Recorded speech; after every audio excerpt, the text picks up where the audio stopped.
A day after 40 CRPF personnel were killed in the deadliest terror attacks on security forces in Jammu and Kashmir, India has revoked the most favoured nation status conferred on Pakistan. India has also issued a démarche to the Pakistan High Commissioner in New Delhi, and the Indian High Commissioner has been summoned back. The Indian government has promised a fitting reply to the horrific terror strike by Jaish-e-Mohammed, which includes diplomatic measures as well. One challenge here will be the role of China in supporting Pakistan and consistently blocking India's demand to declare Jaish-e-Mohammed chief Masood Azhar as a global terrorist by the United Nations. What can India do at this stage to exert the maximum amount of diplomatic pressure on Pakistan and China? To speak on this, I'm joined now by former High Commissioner of India to Pakistan, Sharat Sabharwal, and I'm also speaking today with Manoj Joshi, distinguished fellow at ORF. Welcome to both of you. Mr. Joshi, I want to start by getting your views on what we've seen since this morning. It's been barely 24 hours since these horrific attacks, and India has taken a couple of steps. Most favoured nation status has been withdrawn. A démarche has been issued. The Indian High Commissioner has been recalled. Can you take us through the import and the impact of these steps? Well, you know, we don't have much of a direct trade with Pakistan. Most of our trade is indirect via Dubai. So the MFN doesn't mean much. And in any case, Pakistan had refused to give us MFN. So it hasn't really meant much. So it's a symbolic action. Actually, when you look at it, we don't have much of a leverage, diplomatic leverage directly with Pakistan. Leverage can only come indirectly via Afghanistan, via the United States, or via China. So the steps that have been taken today, you know, issuing a démarche, these are kind of routine diplomatic steps, or withdrawing MFN, again, kind of symbolic step, which are important in their own place, but definitely do not address the problem at hand, which is of dealing with Pakistani covert war against India. You know, this is a problem that we've faced time and again.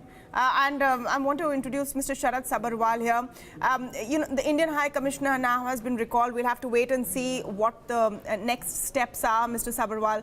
But dealing with Pakistan's covert war has been a long-standing challenge for India. There are always denials on that side. You know, they keep referring to the issues in Kashmir. What can India do differently this time?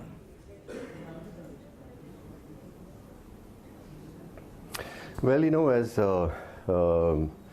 was being said earlier, the steps which have been taken in terms of withdrawal of MFN, it's a largely symbolic measure.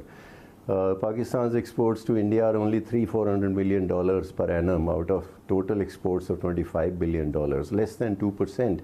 Now, theoretically, if everything is withdrawn, it will hurt some exporters, but not the Pakistani state much. I don't know, recalling the High Commissioner, to me it seems so far that it's for consultations. We'll see whether it's a recall in the sense of downgrading the mission. But to answer your question, the problem is that to change Pakistan's behavior militarily, we need to give them a decisive blow, which means action with a great deal of escalation. With the nuclear dimension which is there to the whole scenario in between our two countries. That is the limitation that is imposed on us. We do have a range of options at the tactical level. For example, last time we conducted the cross-border raids, surgical strikes. Whether something of that kind would be done on a little higher scale, a little more lethal and so on, we have to see. The government has said there will be something in retaliation. We'll have to see but what shape that takes. I'm sure the army, our security forces will do something at a time and place of their choosing. But the problem with these tactical options is that they have some impact, they inflict some pain, but that impact is not permanent, that impact is temporary until the internal dynamics of Pakistan kick in again to do something adventurous again. You know, I think that's a very valid point, and which is why I want to open up this discussion with two very sorted, experienced minds in the space of foreign policy and the relations with Pakistan. Mr. Joshi, it seems like a vicious cycle that keeps repeating. We saw this after the Mumbai attacks, the Parliament House attacks, of course, in Uri, now in Pulwama, and it's the same cycle again and again. Is there enough thought going into solutions which are more long-lasting and really feasible?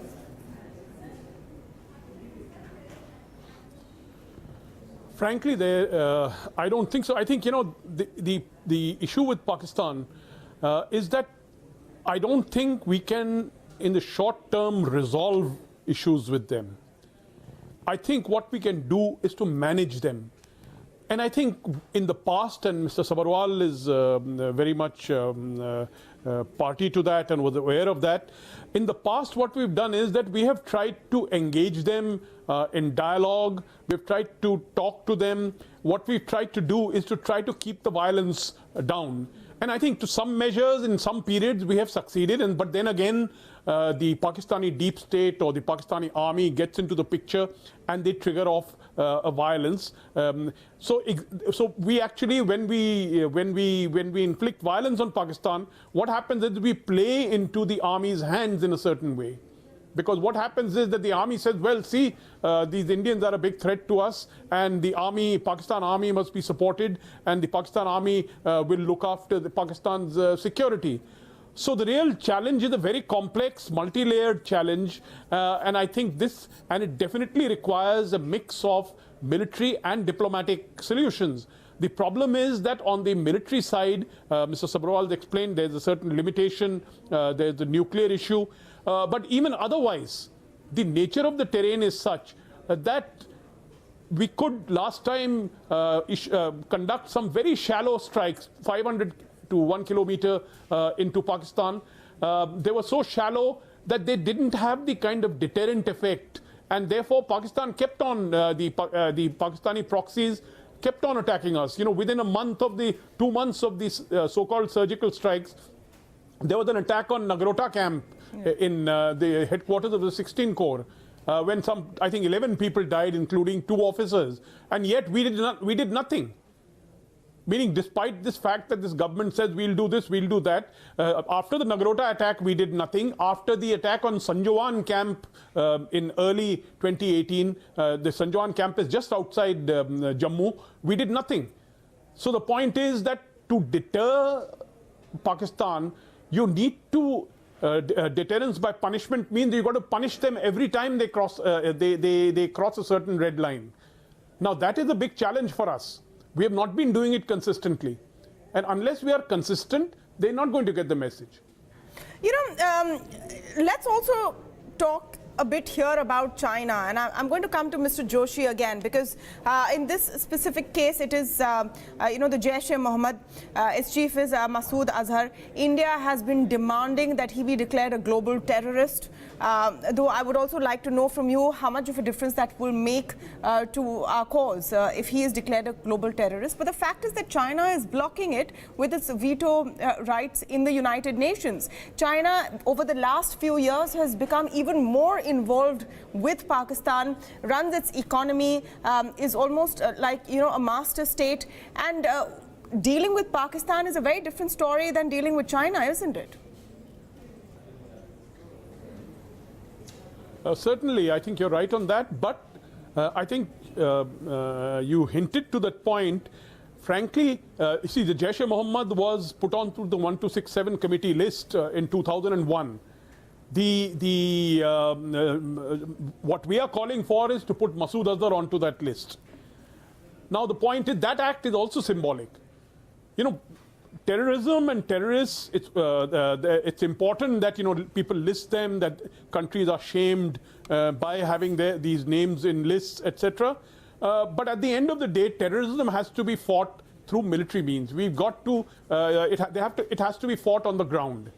So it's not enough to say that China will do this or China will do that. To be very frank, we got to fight Jaish-e-Mohammed. in the covert war across South Asia.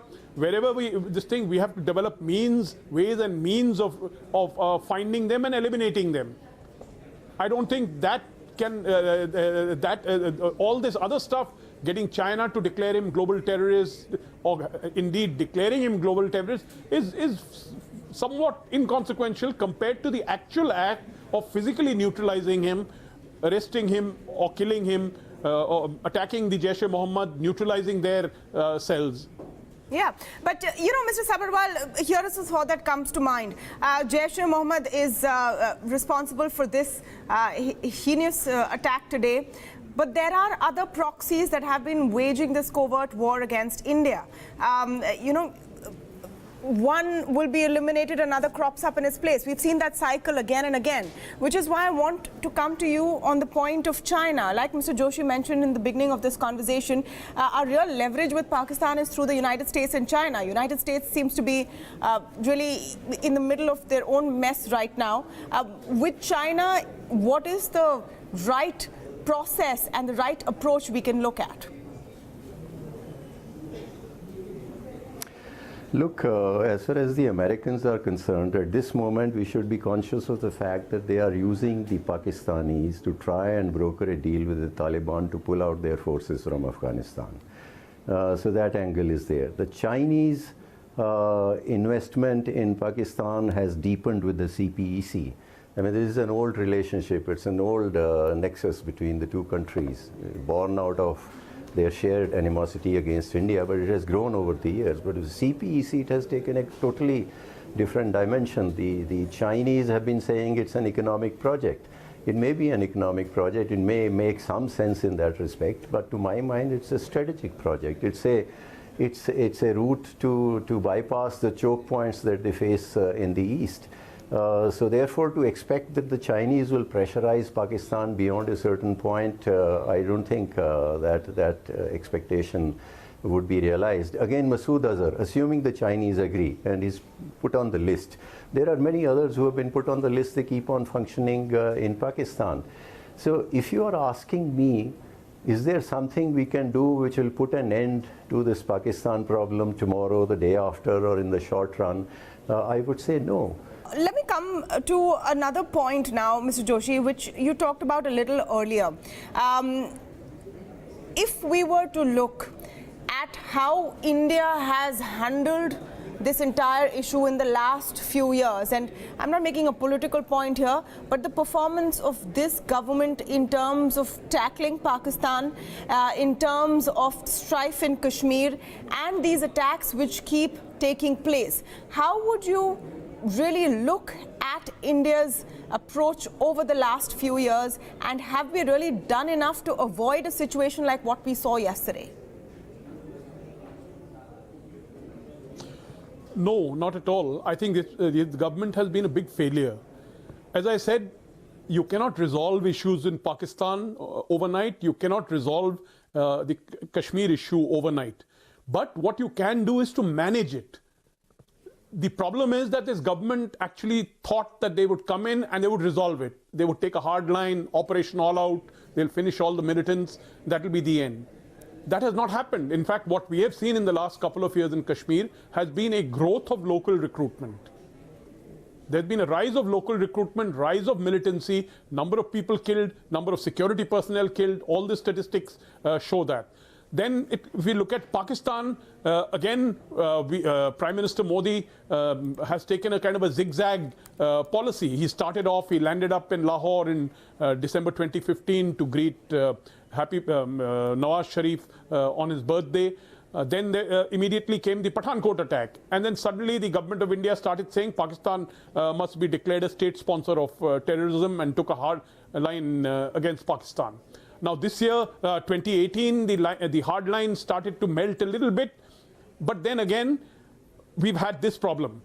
See, the thing is that in both these cases, there has to be there has to be some elements of containment and some elements of engagement. You can contain the problem up to a point, and engagement is an important strategy in containing Pakistan, because you can't build a wall between India and Pakistan. That's simply not feasible. But what you can do is, through the process of engagement, try to keep a certain balance that is there in Pakistan between the civilian politicians and the army, which is running this covert war against India. But unfortunately, what has happened is that in the last year and a half, the civilian side has gone over completely to the army, with Imran Khan as the Prime Minister.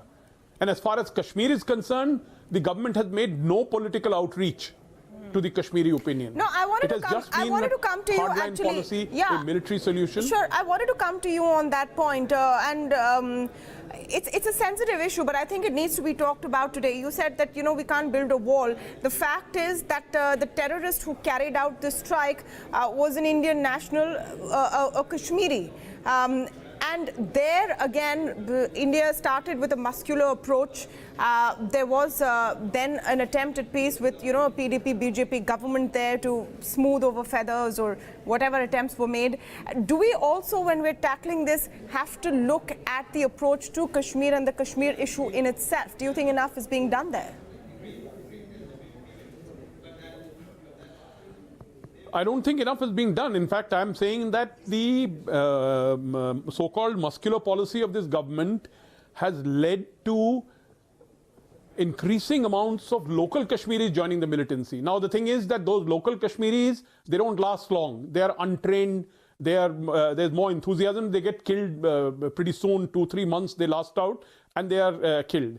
But they provide a fertile opportunity for the Pakistani handlers. Meaning now this person who was the suicide bomber, he's the ideal kind of a person, meaning you get hold of him, brainwash him, and then you can say that, oh, well, this is the Kashmiri who has done it. But the fact of the matter is, this is the second time in the last 30 years that a Kashmiri suicide bomber has attacked an Indian target. Now, this is a very serious matter. Because if the suicide bombing business gets seen in Sunni radicalism, there have been a lot of suicide bombers. Pakistan produces lots of them, meaning all these Fadain attacks that take place in India, they are all Pakistani. But if this virus is going to spread to the Indian Muslim community, the Kashmiri Muslim community, then I think there is grave danger. Because you can keep the Pakistanis out, but if there are people within who are facing this radicalization and brainwashing, this is an extremely dangerous development. All right, a lot of issues that we've spoken about here. I want to thank you, Mr. Joshi and Mr. Sharat Sabharwal, for joining us on the show today.